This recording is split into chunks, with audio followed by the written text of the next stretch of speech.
The Philippines has fled in disgrace. According to Lu Dejun, spokesperson of the China Coast Guard, on September 15th, at around 2 p.m. local time on September 14th, the BRP Teresa McBanuel, the 9,701 Coast Guard ship of the Philippine Coast Guard that had been illegally staying in the lagoon of Xianbin Reef, started its engine and quietly left, withdrawing from the lagoon of Xianbin Reef in a dejected manner. In fact, before the China Coast Guard announced this news, when the Teresa McBanuel was just about to start fleeing, many military enthusiasts who had been closely following the developments of Xianbin Reef quickly noticed this situation on the Automatic Identification System, AIS. Soon, everyone was tracking the movements of the 9701 Coast Guard ship on ShipFinder. By the time the China Coast Guard announced the news, the McBanuel had quietly returned to Puerto Princesa, the main base of the Philippine Coast Guard on Palawan Island. With the withdrawal of the Philippine 9701 Coast Guard ship from Xianbin Reef and its return to the port, it undoubtedly proves, first, the attempt of the Philippine Coast Guard on April 17th this year to send a Coast Guard ship to be grounded in the lagoon of Xianbin Reef and try to copy the model of Ren'ai Reef to achieve actual control over Xianbin Reef has completely failed. Second, the China Coast Guard is the winner of this struggle over Xianbin Reef, and the victory seems to have come much faster than we expected. Then why did the Philippines run away? What are the details? First of all, after the Teresa McBanuel returned to Puerto Princesa and as soon as the gangway was put in place, the first people to board the ship were not others but Philippine medical staff. The first two Philippine Coast Guards were actually carried off on stretchers, followed by several dejected and listless Philippine Coast Guards. 2 ambulances were waiting on the shore. These Philippine Coast Guards were all receiving intravenous drips, either for rehydration or antibiotic infusion. Obviously, the life on this Coast Guard ship was not so good for the Philippines. Subsequently, Philippine media unearthed more details, and from this we can piece together why the Philippines left Xianbin Reef in disgrace. According to Philippine media and the Philippine Coast Guard forces, the biggest factor for the Philippines' withdrawal is there is no food or drink, due to the continuous interference of the Chinese Coast Guard forces on the Philippine supply shipments. Those in the Philippines staying at Xianbin Reef had to repeatedly reduce their food rations. First, they reduced 3 meals a day to 2 meals, and then from 2 meals to 1 meal. The monkeys of the Philippines were all hungry and chirping. In fact, in my opinion, what meals do monkeys need? Wouldn't monkeys be fine with just eating bananas? Not having enough food is bad enough, but not having enough to drink is a major problem. Compared to the food on board, the drinking water on the 9,701 Coast Guard ship was consumed much faster, and soon a water shortage occurred. According to the Philippine Coast Guard forces, in the end, there was not a drop of water left on the 9,701 Coast Guard ship. The Filipinos could only rely on collecting rainwater and air conditioning condensate to make do. Needless to say, if they have resorted to drinking rainwater and air conditioning condensate, it proves that there is definitely no domestic water left. Just think, in the nearly 40-degree high temperature in the Nansha Islands, not being able to take a bath on the ship and even not being able to flush the toilet. How unpleasant must the smell on the whole ship be? Just imagine it for yourself, lack of food and drink.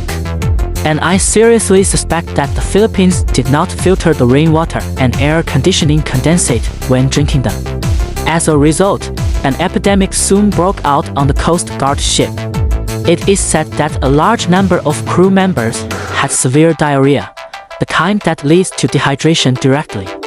This clearly shows that drinking dirty water randomly has made them sick.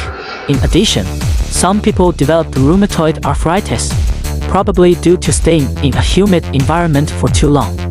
The Teresa McBanuel was now full of wounded and sick, and it was very difficult to hold on any longer.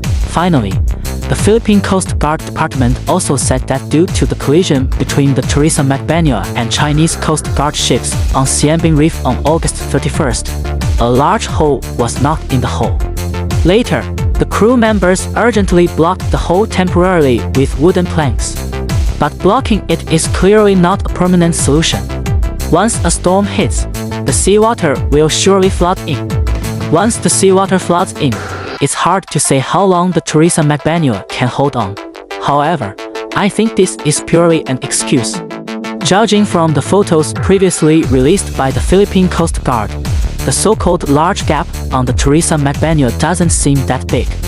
It's less than 1 square meter in size, and this gap is several meters above the waterline. As a result, the Philippine Coast Guard can't even hold on with this, the patch on the Teresa McBagnio. As for other factors, such as diplomatic negotiations and mediation between China and the Philippines, the spokesperson of the Philippine Coast Guard Department has vehemently denied it, saying that there is absolutely no diplomatic factor. In short, it's 2 words: conceding defeat. Admitting that in the struggle over Xianbin Reef, they can't outplay the Chinese Coast Guard forces. At this point, combined with the statement of the Philippine Coast Guard, what else can we say? Tactically speaking, the strategy adopted by the Chinese Coast Guard in Xianbin Reef is correct. That is, no matter how the Philippine Coast Guard acts recklessly, the Chinese Coast Guard firmly blocks your supply route and prevents you from transporting supplies to the ship. Analyzing the situation of the Teresa McBagnio, after the Philippines sent the 9701 Coast Guard ship to Xianbin Reef in April this year, it arranged 2 supply operations in May and July. This proves that the normal self-sustainment time of Philippine Coast Guard ships is between 30 and 60 days. As long as it is confirmed that the self-sustainment time has been exceeded and there is still no supply, then wait for the Philippines to fall into chaos. Either they end up drinking urine or they withdraw obediently.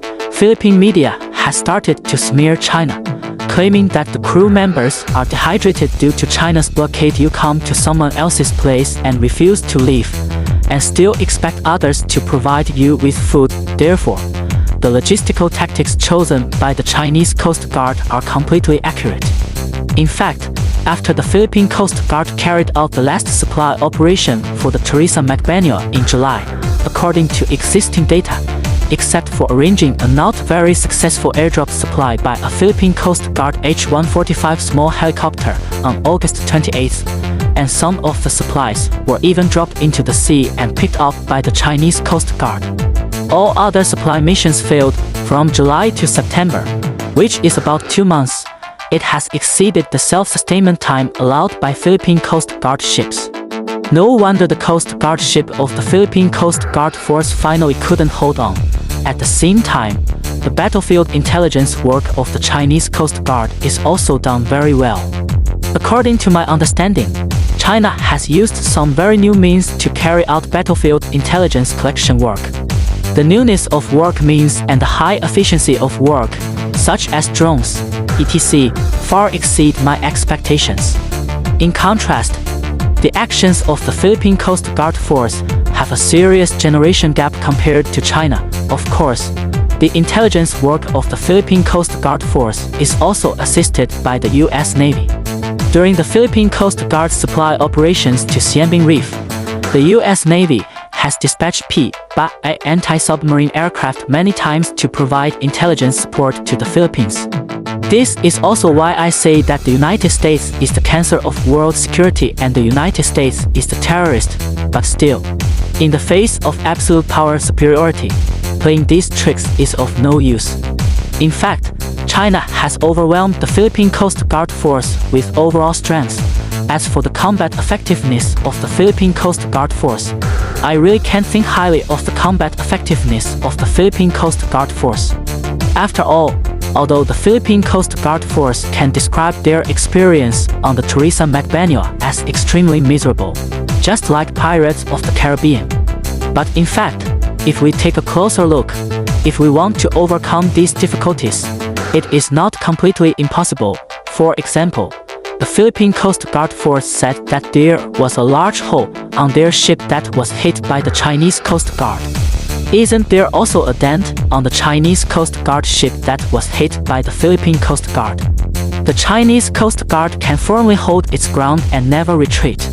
Why can't the Philippine Coast Guard Force hold on? Another example is that the Philippine Coast Guard Force said that there is not enough water to drink on the ship. Drinking rainwater and air conditioning condensate caused diarrhea. Then doesn't the Philippine Coast Guard Force have a little common sense? Didn't they prepare some water purification tablets in advance on the ship? First collect the water, filter it by grading filtration method and add water purification tablets before drinking. Does the Philippine Coast Guard Force have any basic survival common sense? For another example, the Philippine Coast Guard can even bring up things like stomach problems and arthritis. It seems as if the sea salt fog and moisture only erode the Philippines and have no impact on the Chinese Coast Guard Force. So, the reason why the Philippines finally couldn't hold on and had to run away is simply because of insufficient strength. The Philippines is too weak. There is no other reason. However, it is precisely because of this that it further reflects the firm will and strong combat effectiveness of the Chinese Coast Guard. At the same time, more importantly, with the issue of Xianbin Reef resolved, the problem of another reef, Ren'ai Reef, has quickly emerged. Whether the Xianbin Reef model can be used for Ren'ai Reef, whether the old and dilapidated American tank landing ship of the Philippines can be driven away, and whether the problem of Ren'ai Reef occupied by the Philippines can be completely resolved and the delusion of the Philippines trying to implement the Ren'ai Reef model can be broken. We will wait and see.